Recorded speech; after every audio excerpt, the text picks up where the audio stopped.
एक और बड़ी खबर का रुख करेंगे। सुप्रीम कोर्ट ने आधार कार्ड को जरूरी बनाने पर केंद्र को फटकार लगाई है। कोर्ट ने पूछा है कि पैन कार्ड के लिए आधार कार्ड क्यों अनिवार्य।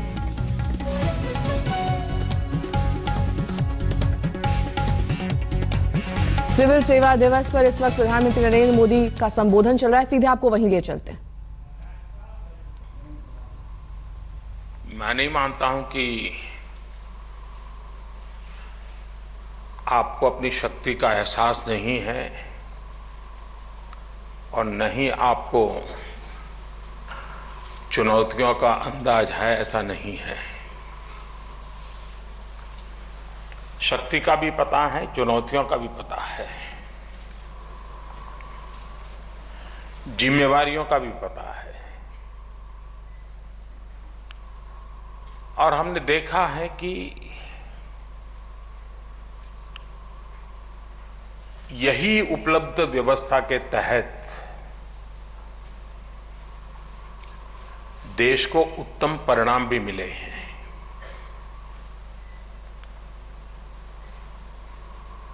लेकिन आज से 15-20 साल पहले और आज की स्थिति में बहुत अंतर है। और आज से 5 साल के बाद शायद बहुत ही अंतर होगा, क्योंकि 15-20 साल पहले हम ही हम थे, जो कुछ भी थे हम ही थे। सामान्य मानवीय की जिंदगी की सारी आवश्यकताएं हमारे रास्ते से ही गुजरती थी। उसको पढ़ना था तो सरकार के पास ही आना पड़ता था, वो बीमार होता था तो सरकार के पास ही आना पड़ता था, उसको सीमेंट चाहिए, लोहा चाहिए तो भी सरकार के पास आना पड़ता था। यानी जीवन का वो कालखंड था जिसमें सरकार ही सब कुछ थी, और जब सरकार ही सब कुछ थी तो हम ही हम सब कुछ थे। और जब हम ही हम सब कुछ होते हैं तो बुराइयां आने की स्वाभाविक प्रवृत्ति रहती है, कमियां नजरअंदाज करने की आदत भी बन जाती है। लेकिन पिछले 15-20 साल एक कंपटीशन का कालखंड शुरू हुआ है, और उसके कारण सामान्य मानवी भी ये कंपैरिजन करता है कि भाई सरकार का हवाई जहाज तो ऐसे जाता है, प्राइवेट हवाई जहाज ऐसे जाता है, और उसको तुरंत लगता है सरकार बेकार है, सरकार वाले बेकार है। क्यों? कि उसको एक अल्टरनेट देखने को मिला है। पहले उसको सरकारी अस्पताल में डॉक्टर प्यार से भी आ जाए, कुछ ना करें, सिर्फ ऐसे ही बीपी नाप ले तो भी उसको लगता है मेरी तबीयत ठीक हो रही है, डॉक्टर ने मेरी सेवा की। आज 10 बार भी डॉक्टर आ जाए, ये सरकारी है यार, प्राइवेट में गया होता तो अच्छा होता। यानी सामान्य मानवी के जीवन में गत 15-20 साल में एक ऑल्टरनेट उपलब्ध हुआ की संभावना है, अंतर्निहित है, इनहेरेंट है। सिर्फ उसको एक बार स्पर्श करने की आवश्यकता होती है, अनुभूति होने लग जाएगी।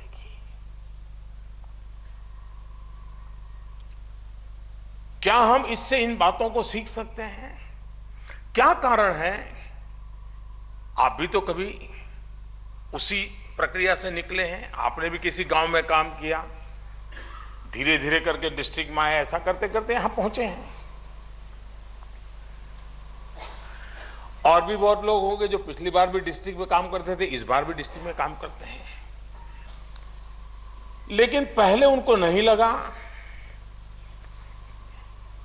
इसलिए सिर्फ एंट्री 100 से भी कम आई और इस बार एकदम से ज्यादा आई। क्वांटम जंप तो हुआ है और मैं इसका स्वागत करता हूं। हो सकता है किसी ने पूछा होगा कि यार तुमने भेजा कि नहीं भेजा, तो उसको लगाएगा यार नहीं भेजने से भी सवाल उठेगा, उसके बाद भेज तो दो। लेकिन जब मेरे सामने रिपोर्ट आया तो मेरा दिमाग कुछ और चलने लगा। मैंने कहा ऐसा कीजिए भाई, अच्छा है क्वांटम जंप हुआ है, 100 से नीचे थे, 500 से ज्यादा हो गए, अच्छी बात है।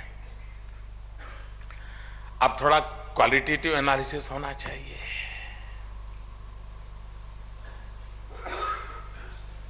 हम ये तो देखें कि जिसको हम भले नंबर 1, नंबर 2, नंबर 3 नहीं दे पाएंगे, लेकिन एटलीस्ट सीरियसली देखना पड़े, मन करे यार जरा देखे तो सही कैसे किया है, एक्सीलेंस की कैटेगरी में आए, इसमें इतने कितने हैं। मैं वो आंकड़ा बताना नहीं चाहता हूं, लाइव टीवी चल रहा है।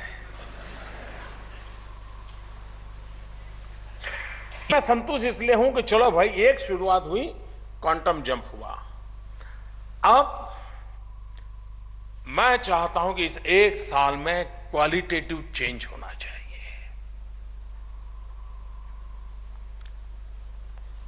एक्सेलेंस से नीचे तो कोई एंट्री होनी ही नहीं चाहिए, क्योंकि यहां इस व्यवस्था में वो लोग हैं जिनको एक्सेलेंसी का थप्पा लगा है, तभी तो यहां पहुंचे हैं जी। ये ठीक है कि उन्होंने कोई कोचिंग क्लास ज्वाइन किए होंगे, चलिए आप लोग समझ गए, लेकिन फिर भी थप्पा तो लग गया कि जो एक्सेलेंसी वो यहीं पर है। अगर एक्सेलेंसी यहीं पर है, ये थप्पा लगा है, तो फिर परफॉर्म भी तो वैसे ही करने का हमें आदत बनानी होगी। और धीरे धीरे कभी कभार आपने देखा होगा कि एक गृहिणी होती है, कभी उसका रुतबा, उसका कौशल्य, उसकी क्षमता परिवार में नोटिस ही नहीं होती, एक टेकन फॉर ग्रांटेड होता है। लेकिन परिवार का मुखिया ईश्वर ने अगर छीन लिया, अचानक ध्यान आता है कि कल तक चूल्हे से जुड़ी हुई एक गृहिणी पूरे परिवार का कारोबार चलाने लग जाती है, बच्चों की परवरिश ऐसी उत्तम कर देती है, और अड़ोस पड़ोस के पुरुषों को भी शर्मिंदगी हो, इतना उत्तम अपने पारिवारिक जीवन को ऊंचाई पर ले जाती है। कल तक वो गुमनाम थी, पहचान मतलब इनहेरेंट ताकत पड़ी थी, जैसा ही अवसर आया उसने अपने आप को खिलाने का विकसित करते हुए जिम्मेवारियों को निभाया। यहां वो लोग हैं, एग्जाम देते समय कितने ही प्रेशर से क्यों न गुजरे होंगे, लेकिन अब आपके पास इतनी बड़ी व्यवस्था आ गई है, इतना बड़ा अवसर आ गया है, चीजों को नए तरीके से देखने का मौका मिल गया है। क्या आप इसे अपनाते हैं? एक मैं अनुभव कर रहा हूं, हायरार्की का बोझ वो तो है ही है, शायद वो ब्रिटिशरों के जमाने की विरासत है जो शायद मसूरे से में हम निकाल नहीं पाए हैं। लेकिन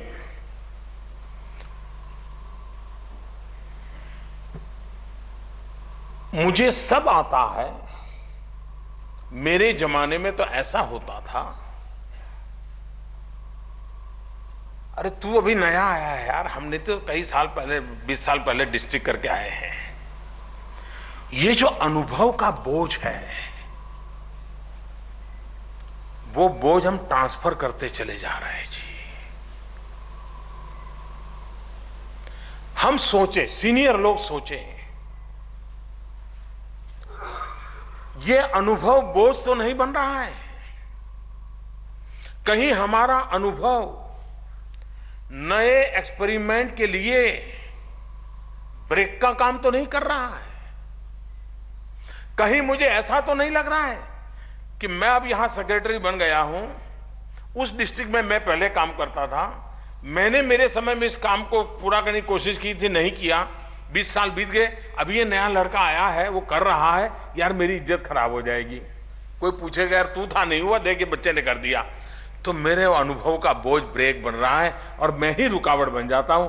किसी दूसरे डिस्ट्रिक्ट का तो कर दूंगा, लेकिन जिस डिस्ट्रिक्ट में मैं काम करके आया था और मेरे रहते नहीं हुआ था, अब तू कर करके कमाई नहीं कर सकता इज्जत। मैं ये है, अच्छा लगे बुरा लगे, लेकिन ये है। हमें गर्व होना चाहिए कि जिस खेत को मैंने जोता था मैं वहां से चल निकला, लेकिन मेरे बाद जो आया उसने पानी की प्रबंध किया था, उसके बाद तीसरा आया वो कहीं से पौधा ले आया था, चौथा आया उसने उसको वट वृक्ष बनाया, पांचवा आया मेरे पास फल लेकर के आ गया है। पांचों का मूल्य है तब जाकर के परिणाम हुआ है। ये भाव के साथ अगर हम इस परंपरा को आगे बढ़ाएंगे तो हम शक्ति जोड़ेंगे, और शक्ति को जोड़ना ये हम लोगों का प्रयास हो सकता है क्या? हमने कोशिश करनी चाहिए। मैंने पिछली बार भी कहा था, सिविल सर्विस की सबसे बड़ी ताकत क्या रही है, और ये एक छोटी ताकत नहीं है जी। और गुजराती में हम एक कहावत जानते हैं, हिंदी में क्या होगा मुझे मालूम नहीं है। ठोठ निशाड़िया ने होशियार नी कदर, यानी जो पढ़ने में वीक होता है उसको, जो पढ़ने में तेज होता है उसकी कीमत उसको ज्यादा फील होती है कि हाँ ये तेज है, जो बिल्कुल वीक होता है उसको होता है। वैसा एक गुण जो है आपका, वो हम पॉलिटिशियनों को बराबर समझ आता है, और मैं समझता हूं कि ये बहुत बड़ी ताकत है, इसको खोने नहीं देना चाहिए। बहुत बड़ी ताकत है, और वो है अनामिका। कई अफसर आप देखेंगे कि उन्होंने अपने कार्यकाल में ऐसी कोई विजन उनके मन में आया होगा, आइडिया आया होगा, उसको कार्यरत किया होगा, उसका पूरा इंप्लीमेंटेशन का फ्रेमवर्क बनाया होगा, और उसके परिणाम आज पूरे देश को मिलते होंगे। लेकिन खोजने जाने पर भी पता नहीं चलेगा ये कौन अफसर था यार, किसको आइडिया आया था, कैसे किया था।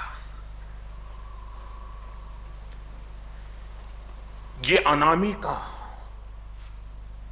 ये इस देश के सिविल सर्विस की उत्तम से उत्तम ताकत है, ऐसा मैं मानता हूं, क्योंकि मुझे मालूम है इसकी ताकत क्या होती है। लेकिन दुर्भाग्य से कहीं उसमें कमी तो नहीं आ रही है। मैं सोशल मीडिया की ताकत को पहचानने वाला इंसान हूं, उसके महत्व को समझने वाला इंसान हूं, लेकिन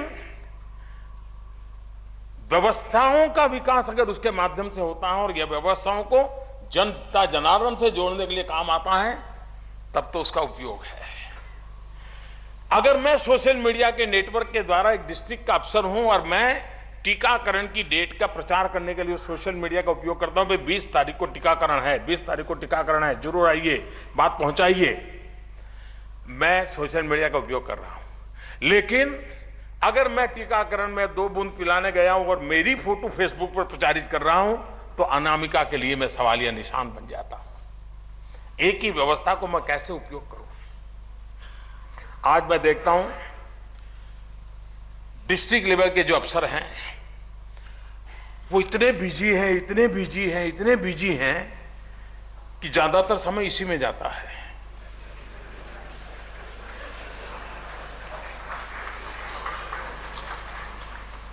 मैंने आजकल मेरी मीटिंगों में सबको इसको एंट्री बंद कर दी है, वरना चालू मीटिंग को निकाल करके शुरू हो जाता है। जो ताकत किस काम के लिए आनी चाहिए, किसके लिए नहीं आनी चाहिए, इसका अगर विवेक नहीं रहेगा, आवश्यक है कि जन जन तक पहुंचने के लिए उत्तम साधन हमारे हाथ आया है। ई गवर्नेंस से एम गवर्नेंस की ओर दुनिया चल पड़ी है। मोबाइल गवर्नेंस से ये समय का सत्य है, हम इससे दूर नहीं रह सकते। लेकिन वो जन आवश्यकताओं की पूर्ति के लिए हो, जन सुविधाओं की पूर्ति के लिए हो, मैं समझता हूं ये जो अनामिका, ये जो हमारी पूरी ताकत रही है, ताजमहल कितनों ने डिजाइन की होगी, कितनों ने कंसेप्ट पेपर तैयार किए होंगे, कितनों ने परिश्रम किया होगा, लेकिन न मैं आप जानते न मैं जानता हूं, लेकिन ताजमहल हमें याद दिलाता है बाय एंड लार्ज इस क्षेत्र के लोगों ने यही काम किया है जीवन भर। कभी कभार तो उसको खुद को भी पूछोगे, रिटायर्ड होने के बाद 20 साल के बाद पूछोगे भाई जरा 5 चीजें बताओ, तो उसको भी याद नहीं, क्योंकि उसने इतना समर्पण भाव से वो जुड़ गया है कि उसको लगा रहे भाई मेरा कर्तव्य था, मैंने कर दिया, चलो आगे चलो भाई। ये कितनी बड़ी ताकत है हमारे देश के पास, और उस ताकत के मालिक आप हैं, और इसका मूल्य मुझे बराबर समझ है, क्योंकि हमें मालूम है कि हम लोगों की तो फोटो इधर से उधर हो जाए तो भी हमारी रात खराब हो जाती है। हम लोगों की बिरादरी ऐसी है, और इसलिए मुझे मालूम है कि अपने की पहचान बनाए बिना देश के लिए दिन रात काम करना ये छोटी चीज नहीं है जी। उसको मैं भली भांति अप्रिशिएट कर सकता हूं, इसकी ताकत मैं भली भांति समझता हूं। लेकिन ये जो परंपरा हमारे आगे की पीढ़ी ने और हमारी सीनियर पीढ़ी ने जो निर्माण किए हैं, उसको बरकरार रखना हमारी नई पीढ़ी की बहुत बड़ी जिम्मेवारी है, और उसको कहीं खरोच ना आ जाए ये देखने की आवश्यकता है। हम एक सिविल सर्विस डे जब मना रहे हैं, तब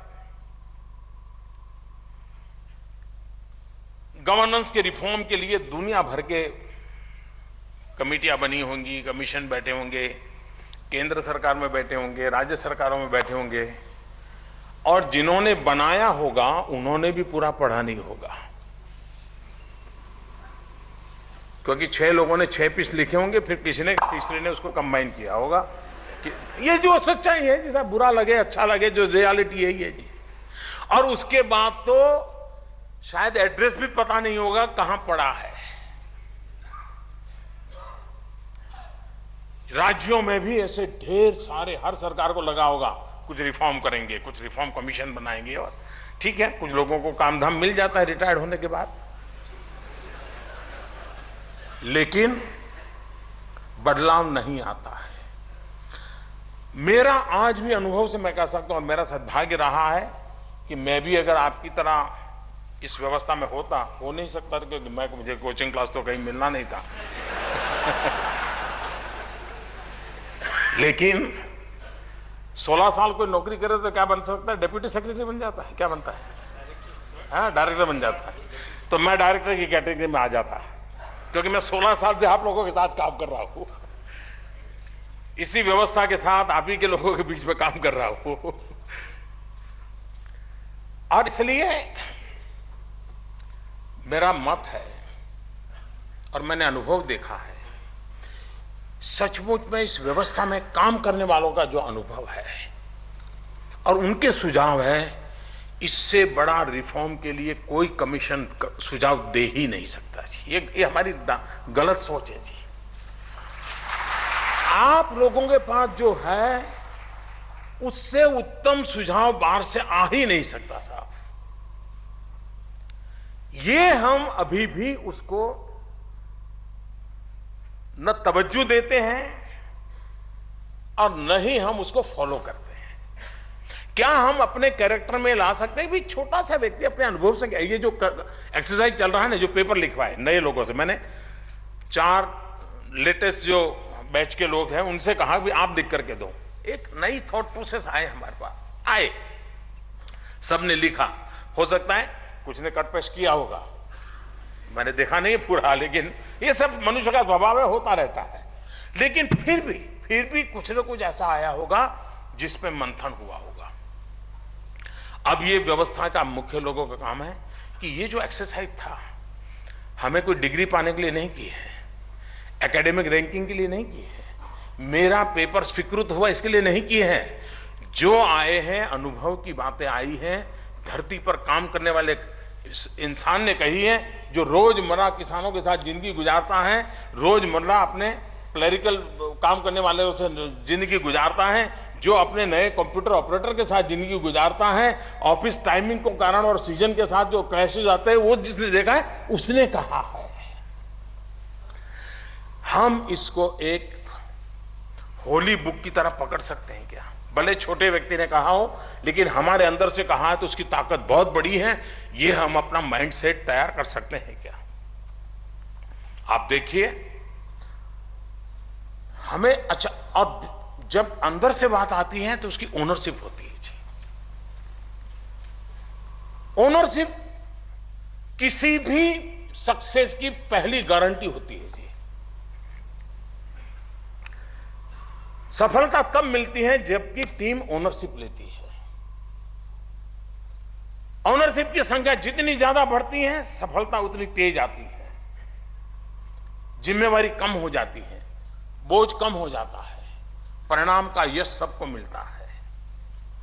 ये जो प्रयास है वो एक प्रकार सा ओनरशिप का मूवमेंट है। ये 2 दिन से हम जो बैठते हैं ना, ये सबसे बड़ी बात है, एक ओनरशिप का मूवमेंट है। हर किसी को लगे हाँ, ये देश मेरा है, सरकार मेरी है, जिम्मेवारी मेरी है, परिणाम मुझे लाना है, समस्या का समाधान मुझे देना है। ये बात निश्चित है कि व्यक्ति के तौर पर इंसान की सही कसौटी कब होती है?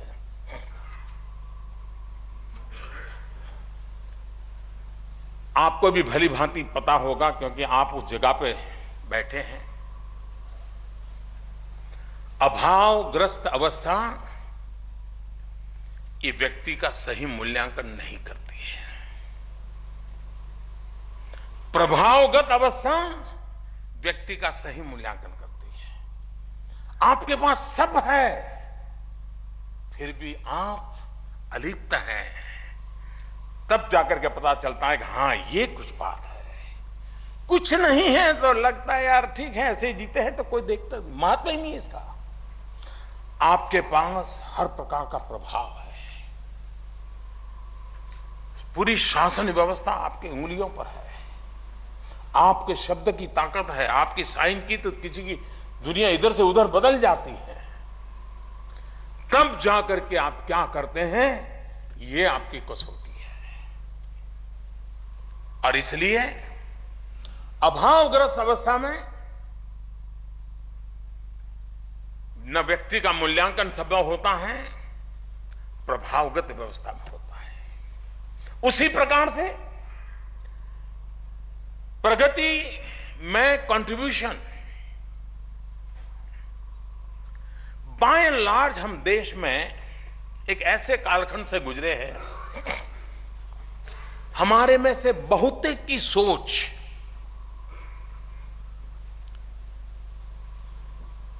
अभाव के बीच कैसे रास्ते खोजना उसकी रही है। विपुलता के बीच कैसे काम करना, ये बाय एंड लार्ज हमारे एक बहुत बड़ा क्लास है जिसकी सोच में बैठता नहीं है। उसको ये तो मालूम था कि अकाल हो तो कैसे परफेक्ट मैनेजमेंट करना, लेकिन उसे यह मालूम नहीं था कि भरपूर पाक पैदा हो तो कैसे मैनेजमेंट करना, वहां फिर वो चूक जाता है। उसे यह तो मालूम था कि इंजीनियरिंग कॉलेज में सीट खाली हो तो विद्यार्थियों को कैसे एडमिशन देना, लेकिन जब सीटें कम पड़ जाएं और विद्यार्थियों की संख्या बढ़ जाए तब कैसे मैनेज करना, तो संकट में पड़ जाता है। जिस तरह देश बढ़ रहा है, जिस तरह देश में जन सामान्य के एस्पिरेशंस के साथ उसका परिश्रम जुड़ रहा है, तो विपुलता के भी दर्शन हो रहे हैं। कम पानी है तो कैसे नहाना आ जाता है, लेकिन फाउंटेन ऊपर चल रहा है और कम पानी से नहाने की सूचना है तो फॉलो करना मुश्किल हो जाता है। हम विपुलता के बीच, जहां जहां विपुलता की संभावनाएं दिख रही हैं या विपुलताओं को हमारे सामने नजर के देख रहे हैं, उसके लिए हमारी स्ट्रेटेजी बदल सकते हैं क्या? हम अपनी माइंडसेट बदल सकते हैं क्या? नहीं तो हम बड़े बन नहीं पाएंगे जी। हमारी सोच की सीमा वही रहेगी जी। हमने उस चुनौतियों को स्वीकार कर करके आगे बढ़ने के लिए सोचना चाहिए। जैसे मैंने कहा, शुरू में हमारा अपने अपने दूसरे डिस्ट्रिक्ट के साथ भी कंपटीशन नहीं था। ये डिस्ट्रिक्ट है भाई, ये वहां पानी है इसलिए खेती अच्छी होती है, वहां सूखा है इसलिए वहां खेती नहीं होती। होता है। मैं मेरे पूर्वजों ने भी ये किया, वैसा था। अब सिर्फ डिस्ट्रिक्ट नहीं, दुनिया इतनी बदल चुकी है कि अब राज्यों के बीच कंपटीशन है, अब देश और देश के बीच कंपटीशन है, कल और आज के बीच कंपटीशन है। हर पल हमने इस स्पर्धा की चुनौतियों से अपने आप को ऊपर उठाना है और वैश्विक संदर्भ में भी करने की आवश्यकता है। सिविल सर्विस की एक और ताकत, और मैं मानता हूं उसकी ताकत भी है, उसका धर्म भी है। सिविल सर्विस के व्यक्ति को उस धर्म से चलित होने का कोई हक नहीं है, और वो है, वो डिस्ट्रिक्ट में बैठा हो, तहसील में बैठा हो या फाइनल अथॉरिटी के रूप में बैठा हो, उसका दायित्व बनता है हर प्रपोजल को, हर घटना को, हर निर्णय को राष्ट्रहित के तराजू से ही तोलना। उसे टुकड़ों में देखने का अधिकार नहीं है। यह निर्णय मैं यहां करता हूं लेकिन मेरे देश के किसी कोने में नेगेटिव इंपैक्ट तो नहीं करेगा। मेरा तो यहां काम चल जाएगा, मेरे लिए तो वाहवाही हो जाएगी, लेकिन मेरा यह निर्णय मेरे देश के किसी कोने पर तो इंपैक्ट नहीं करता है। यह तराजू सिविल सर्विस के पास है। उसकी ट्रेनिंग ही उस प्रकार से हुई है। उसमें कभी भी कमी नहीं आने दे। सरकारें आएगी जाएगी, नेता आएंगे जाएंगे, ये व्यवस्था अजरा अमर है। और इस व्यवस्था का मूलभूत धर्म हर निर्णय को राष्ट्रहित के तराजू से तोलना, और भावी समय में भी क्या इंपैक्ट होगा वो भी उसको देखना पड़ेगा। अगर भावी समय में उसके इंपैक्ट होने की बात में अगर नहीं सोचता है तो भी नहीं चलेगा। और इसलिए सिविल सर्विस में हम लोगों ने जो ट्रेनिंग पाई है, बदलते हुए युग को समझते हुए हम उसमें अपने आप को रिलेवेंट कैसे बनाए। बदलती हुई दुनिया में हम अगर इरिलेवेंट हो जाएंगे तो शायद स्थिति कहां से कहां पहुंच जाएगी, हम कहीं के नहीं रहेंगे। और इसलिए हमारा institutional growth, institutional development, institutional mechanism, इसको लगातार हमने ओवरऑलिंग करते रहना पड़ेगा, लुब्रिकेटिंग की जरूरत है। हाँ, यहां एचआर की बात हुई है काफी मात्रा में, मुझे मालूम नहीं से एचआर में लुब्रिकेटिंग विषय आया कि नहीं आया है। क्या कारण है? हम सब सिविल सर्विस के लोग हैं। 25 साल पुराना मामला लटका पड़ा है, 30 साल पुराना मामला लटका पड़ा है। लीडरशिप के निर्णय के अभाव में नहीं, डिपार्टमेंट की, 2 डिपार्टमेंट के बीच की फाइलों के बीच में लटका पड़ा है। क्या कारण है? और वही मुद्दा जब भारत का प्रधानमंत्री प्रगति कार्यक्रम करें और ऐसे ही प्रगति कार्यक्रम में लिस्टिंग हो जाए कि इतनी चीजों पर प्रगति कार्यक्रम में देखने वाले हैं, और फटाफट 24 घंटे में निर्णय हो जाए, सारे क्लियरेंस मिल जाए और प्रोजेक्ट क्लियर हो जाए। 8-9 लाख करोड़ रुपए के प्रोजेक्ट क्लियर हो गए। क्या कारण था? प्रगति की सक्सेस से तो मैं जय जयकार कर सकता हूं कि देश का एक ऐसा प्रधानमंत्री है कि जो टेक्नोलॉजी का उपयोग करते हुए लटके पड़े कई समस्याओं का समाधान कर रहा है। मेरे लिए वो संतोष का विषय नहीं है, मेरे लिए उसमें से सीख का विषय है। और सीख ये है कि मेरे सभी साथी ये सोचे क्या कारण है कि जो निर्णय आपने 24 घंटे में किया वो 15 साल से क्यों लटका पड़ा था? क्या कारण था? रोड बन रहा है, लोगों को जरूरत है, लेकिन फॉरेस्ट डिपार्टमेंट अटके पड़ा है। लेकिन प्रधानमंत्री ने इंटरव्यू का क्लियर हो गया। यह स्थिति अच्छी नहीं है।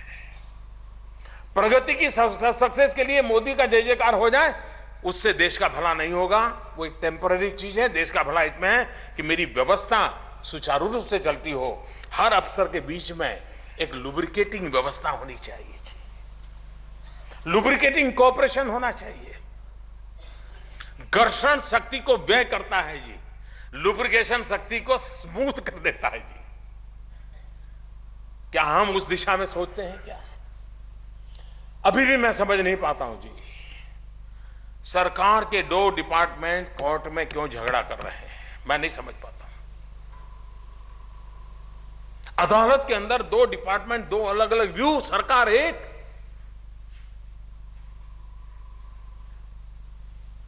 क्या हम एक ऑल इंडिया सिविल सर्विस के नाते हमारी कमजोरी स्वीकार करते हैं? क्या कोई दायित्व से घबरा रहा है, दायित्व से भाग रहा है, या कहीं ईगो बीच में आ रहा है? मैं चाहूंगा सिविल सर्विस डे पर यह हमारा आत्मचिंतन का अवसर भी होना चाहिए। देश की अदालतों का कितना टाइम जा रहा है, देश के सामान्य मानवी को जो जरूरत है उसमें कितनी रुकावटें आ रही है, और केस हार जीत का कारण क्या बनता है? एक अफसर ने पूरा सोचे बिना एक लाइन अगर फाइल में लिख दी और कोई इंटरेस्टेड ग्रुप ने उस फाइल को हाथ लगा लिया, मामला चौपट हो जाता है। मिल बैठ करके बात कर करके, और ये सोचने की जरूरत नहीं है कि कोई निर्णय जल्दी करता है तो कोई बुरे का इरादे से करता है। ऐसे आरोप लगाने वालों ने अभी तक कोई आरोप पुरवार नहीं हुए हैं जी, और इसलिए मन में ये झिझक रखने की जरूरत, अगर सत्य निष्ठा से, ईमानदारी से जन सामान्य के हित में किया है तो दुनिया की कोई ताकत आपको बुरा नहीं ठहरा सकती है। पल भर के लिए कुछ हो जाए देखा जाएगा, मैं आपके साथ खड़ा हूं।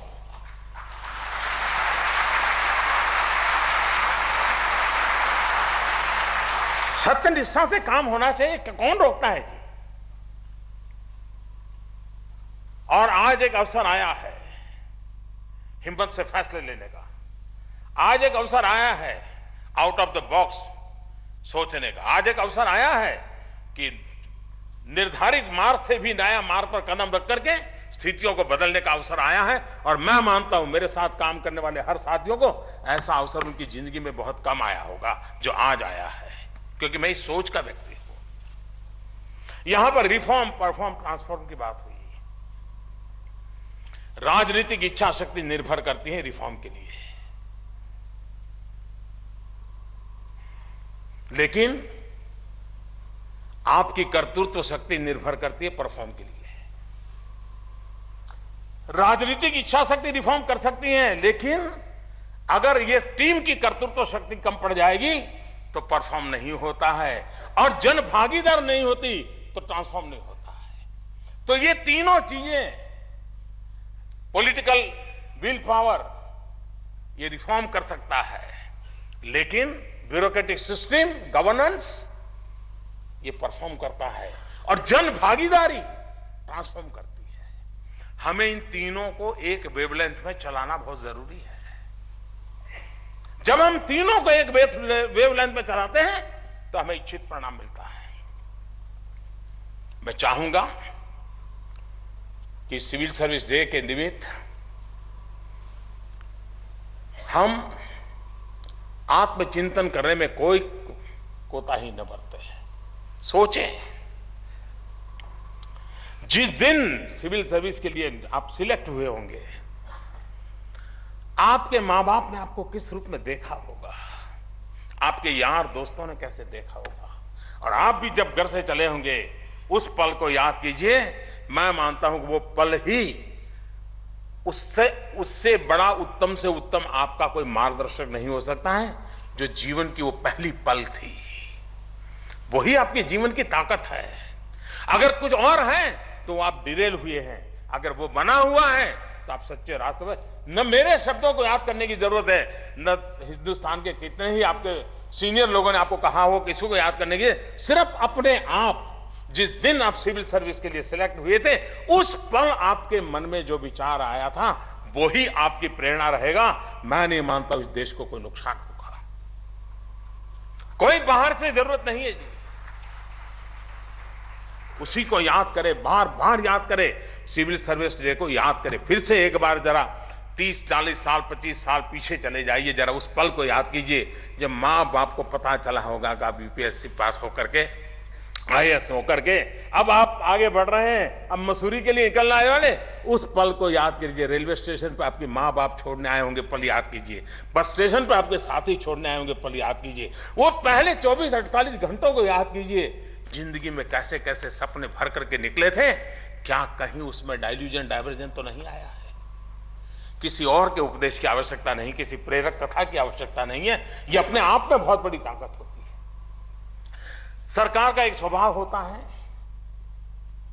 इसमें बहुत बड़े बदलाव की जरूरत है, और वो टारगेट पूरा हुआ है। क्या सचमुच में आंकड़ों के खेल से बदलाव आता है क्या? आप लोगों के बीच में एक कथा बड़ी प्रचलित है, शायद आप लोग जानते भी, हम सुनते हैं, पता नहीं कौन कौन उसके हैं। एक बगीचे में कुछ लोग काम कर रहे थे, तो एक सीनियर व्यक्ति ने देखा कि ये दो लोग इतनी मेहनत कर रहे हैं, पसीना बहा रहे हैं, एक गड्ढा खोद रहा है और दूसरा मिट्टी भर रहा है। तो उसको बड़ा कौतूहल हो गया, बड़ा जागरूक नागरिक था। उसने जाके पूछा, भाई ये क्या कर रहे हो आप इतने दो लोग? नहीं, बोले दो नहीं, हम तो 3 हैं।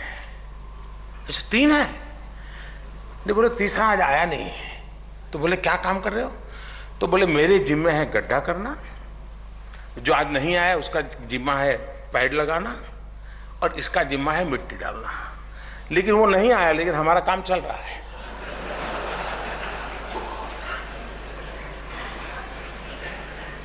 वो गड्ढा खोद रहा है, वो नहीं आया। काम हुआ, जितने घंटे करना था किया, जितनी मिट्टी निकालनी थी निकाली, जितनी डालनी थी डाली। देश का क्या लाभ हुआ? क्यों? क्योंकि एक मिसिंग था, आउटकम सेंट्रिक। हमें हर चीज को तोड़ना चाहिए। इस बार पहली बार बड़ी हिम्मत की है। गत वर्ष बजट के साथ एक आउटकम रिलेटेड डॉक्यूमेंट बजट के साथ दिया जाता है। बहुत कम लोगों ने इसको स्टडी किया होगा। पहली बार हिंदुस्तान में बजट के साथ आउटकम डॉक्यूमेंट अब दिया जाता है। हम नीचे तक इस बात को एक हमारे कल्चर के रूप में प्रचलित करें कि हर चीज को आउटकम के तराजू से तोड़ना होगा, आउटपुट के तराजू से नहीं। आउटपुट सीएजी के लिए ठीक है, आउटकम एक स्टेप सीएजी +1 वाला है, और वो देश का लोकतंत्र है जो सीएजी से भी 2 कदम आगे है। और इसलिए हम सीएजी केंद्रित आउटपुट देखेंगे तो देश में बदलाव शायद नहीं देख पाएंगे, लेकिन सीएजी प्लस की सोच के साथ करेंगे, आउटकम के साथ, तो हम देश के लिए कुछ देके जाएंगे। आजादी के 70 साल बाद पहली बार सारी प्रक्रियाएं 100% पूर्ण करते हुए देश का बजट 31 मार्च को सारी प्रक्रिया पूर्ण हो जाए और 1 अप्रैल को नया बजट, नया धन खर्च करना शुरू हो। आजादी के 70 साल के बाद पहली बार हुआ। आप ही तो लोग हैं, ये आप ही का कमाल है जी, आप ही ने करके दिखाया। इसका मतलब ये हुआ कि आज भी हमारे साथियों, मेरी ये सेना में जो तय करे वो करने में दम है, ये मैं अनुभव करता हूं। और इसलिए मेरा विश्वास अनेक गुना ज्यादा है। लोग कभी निराशा की बात करते हैं, मैं आप लोगों को याद करता हूं, आप लोगों के कर्तृत्व को याद करता हूं। मेरे निराशा नाम की कोई चीज मुझे झलकती नहीं है जी, मुझे छूती नहीं है। पिछले 3 साल में मैंने अनुभव किया है, मेरा गुजरात का तो अनुभव गहरा है, लेकिन यहां 3 साल का मेरा अनुभव है कि एक विचार मैंने रखा हो और मुझे उसका परिणाम न मिला हो, ऐसी कोई घटना मेरे सामने मुझे याद नहीं आ रही है। किसने किया? और इसलिए रिफॉर्म करने के लिए एक पॉलिटिकल विल चाहिए। मुझे वो प्रॉब्लम नहीं है, शायद एक्स्ट्रा है, लेकिन परफॉर्म के लिए कर्तृत्व बहुत आवश्यक होता है। और ये काम कौन करता है? मुझे बताइए, प्रधानमंत्री ने कहा, ऐसा एक मेरे मन में विचार आता है, उस आइडिया को पॉलिसी में कौन कन्वर्ट करता है? आप लोग करते हैं। स्कीम में कौन कन्वर्ट करता है? आप करते हैं। जिम्मेवारी कौन अलॉट करता है? आप करते हैं। संसाधन कहां से निकालेंगे? आप करते हैं। तय करने के बाद मॉनिटरिंग कौन करता है? आप करते हैं। कमियां कहां रही, ढूंढता कौन है? आप ही ढूंढते हैं। गलत क्या हुआ, कौन ढूंढता है? आप ही ढूंढते हैं। सब चीज बाहर के वाला व्यक्ति जब देखेगा तो उसको आश्चर्य होगा कि यही लोग अपनी कमियां भी ढूंढते हैं, यही लोग अपनी गलतियां भी ढूंढते हैं, यही लोग हैं उसके सुधार के लिए प्रयास करते हैं। ऐसी होमोजीनियस व्यवस्था, ये बहुत बड़ी देन है देश को, ऑल इंडिया सिविल सर्विस। और इसलिए आज का दिन इसलिए देश के लिए भी बड़ा महत्वपूर्ण है कि ये एक व्यवस्था है जो व्यवस्था देश को इस प्रकार से हर बार अपने आप को कसौटी से कसते कसते अपने आप को ठीक ठाक करते करते, हो सकता है अपेक्षा से शायद 2 कदम पीछे रहते हो, लेकिन कोशिश रहती है अपेक्षाओं को पूर्ण करने की। यही तो टीम करती है। इस टीम के प्रति देशवासियों का आदर भाव कैसे बढ़े? सामान्य मानवी के मन में यह भाव क्यों पैदा हुआ है? कभी आप भी आत्मचिंतन कीजिए। आप बुरे लोग नहीं हैं, आपने बुरा नहीं किया है, आप बुरा करने के लिए निकले नहीं हैं, फिर भी जन सामान्य के मन में आपके प्रति भाव होने के बजाय अभाव क्यों है? क्या कारण है?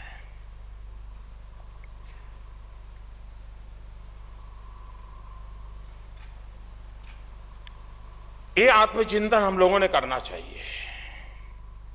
और आत्मचिंतन करेंगे तो मैं नहीं मानता हूं कि कोई बहुत बड़ा बदलाव की जरूरत पड़ेगी। थोड़ा सा विषय होता है जो संभालना होता है। अगर ये हम संभाल लेते हैं तो अपने आप में अभाव भाव में परिवर्तित हो जाता है। कश्मीर के अंदर बाढ़ आती है और जब फौज के लोग किसी की भी जिंदगी बचाने के लिए अपनी जान की बाजी लगा देते हैं तो वही लोग उनके लिए ताली भी बजा देते हैं, भले बाद में पत्थर मारते हो, लेकिन एक पल के लिए तो उसको भी छू जाता है। ये है मेरे लिए मरने वाले लोग हैं। ये ताकत आप में है, ये ताकत आप में है।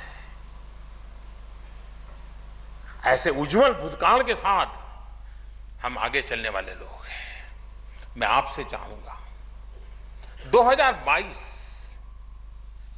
आजादी के 75 साल हो रहे हैं। हमने टुकड़ों में देश नहीं चलाना चाहिए, हमने एक सपने के साथ देश को जोड़ना चाहिए।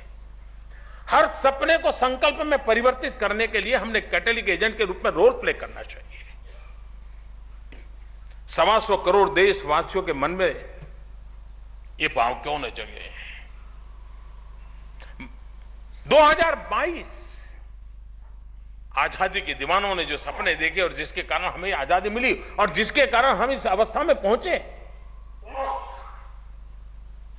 उनके सपनों को पूरा करने के लिए हमारा भी तो कोई संकल्प होना चाहिए, हमारा भी तो कोई मंथन होना चाहिए। जिस इकाई को मैं देखता हूं उस इकाई के अपने संकल्प होंगे कि नहीं होंगे? जिन लोगों के साथ मैं कारोबार करता हूं उनके साथ भी मेरे उन सपनों के साथ उनको भी मैं खींचूंगा कि नहीं खींचूंगा, मेरे साथ लूंगा कि नहीं लूंगा?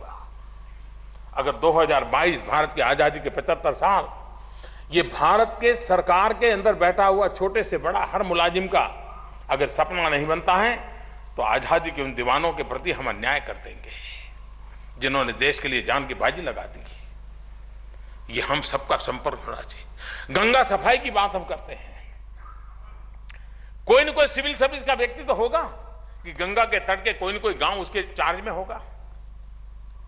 ऐसा कोई गांव गंगा तट का नहीं होगा जो किसी न किसी सिविल सर्विस के व्यक्ति के साथ जुड़ा ना हो।